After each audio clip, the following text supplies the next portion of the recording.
Previously on Sea Adventures. Ito, diba? Nag-iba-iba yung kulay, no? Kala mo, ano? Forget to hit the subscribe button, guys! po yung email at yung mga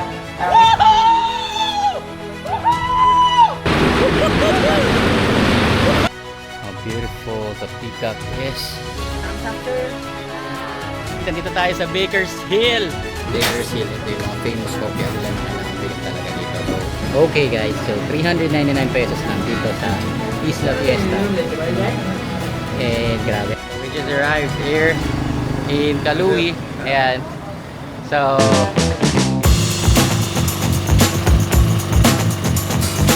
na guys, nakaupo na tayo and we're ready. This adventure.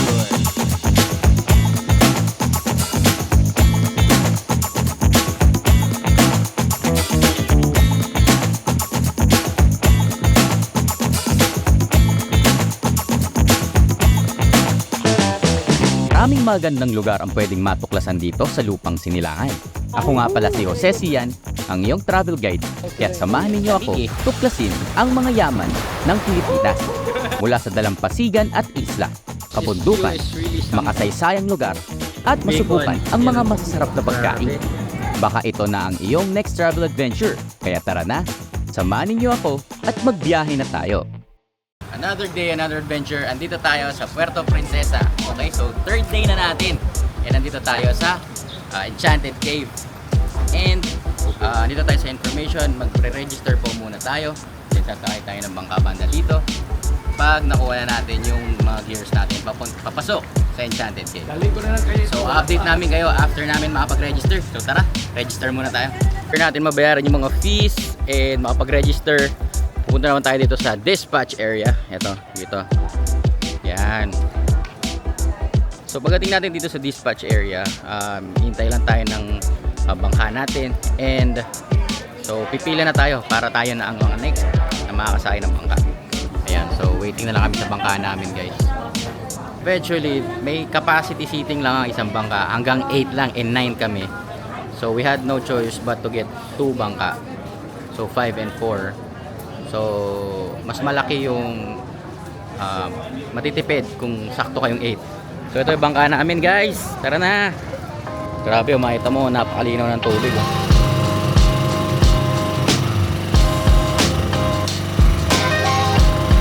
Okay, so, kakarating lang namin dito sa underground river. Entrance pa lang to. So, ito, nagpa-picture kami dito. Napaganda ng view dito. And ito nga pala yung dakuan na mga bangka. So this is our group guys. Sila yung kasama natin. Okay, so ito ang kasama natin yung family. Grabe yung may mga monkeys.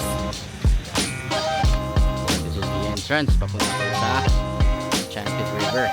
So dito na tayo sa daan papunta sa Enchanted River. And in-advise kanina na huwag na masyado magdala ng ng pagkain kasi nga may mga monkey na baka sila ang umagaw sa food nyo. And ingat din daw sa gadgets kasi nga sila daw yung mga parang nangunguha dito. Bring limited na lang na gamit. Yan. Kanina medyo umaambon and luckily hindi na umaambon ngayon. And hopefully, sana matapos ang yung turn na hindi nababasa.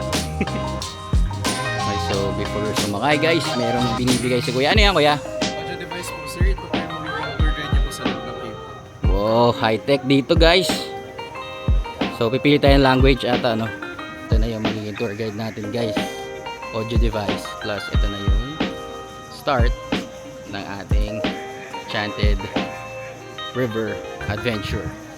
So advice din, don't forget to put on some mosquito repellent kasi ang dami talaga. So buti naglagay tayo na off. Ayan, nakapaglagay tayo.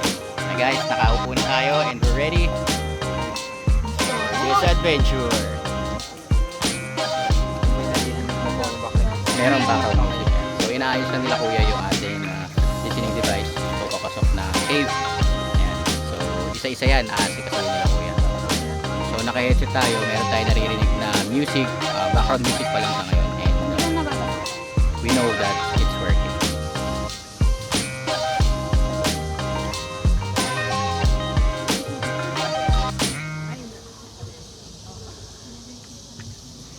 The park is located in the St. Paul mountain range on the western coast of the island of Palawan, about 80 kilometers north of the city of Puerto Princesa and contains the Puerto Princesa subterranean river, also known as Puerto Princesa Underground River.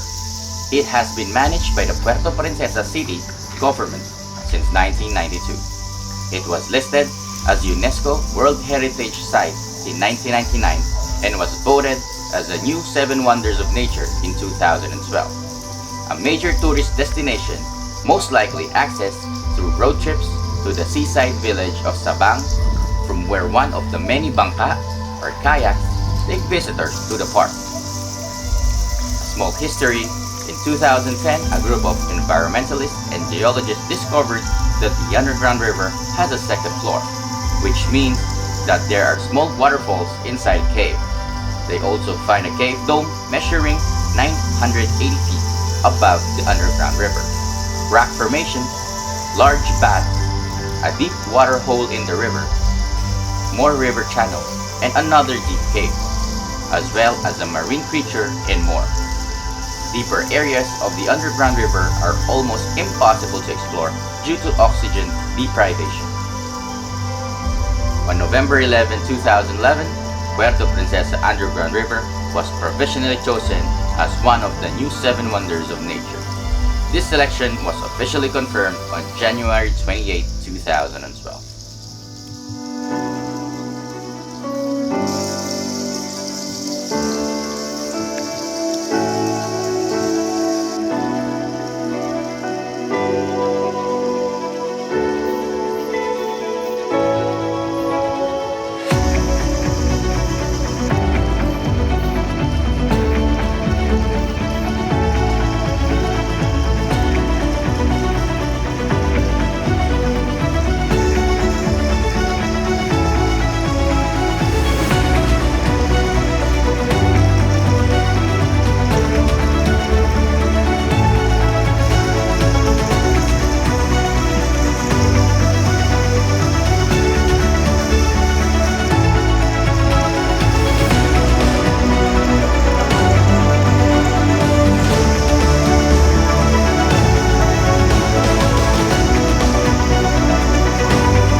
Okay, so we're done with the tour. Grabe, napaka-historic. Tsaka marami tayong natutunan nung pumasok tayo sa cave na yan, guys.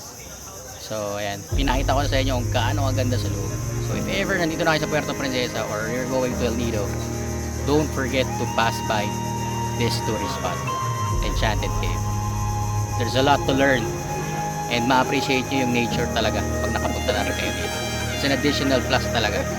Knowledge is key, guys. Alright mga adventures, this is the last part of our Puerto Princesa tour here in Palawan.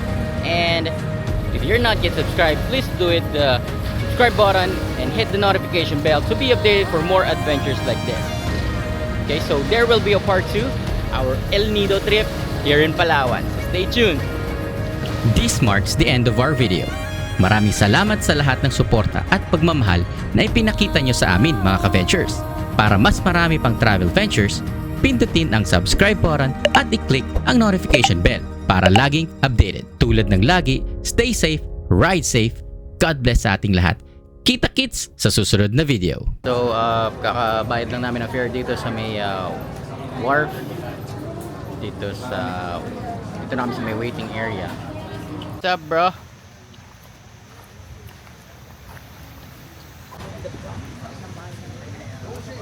Normal lang.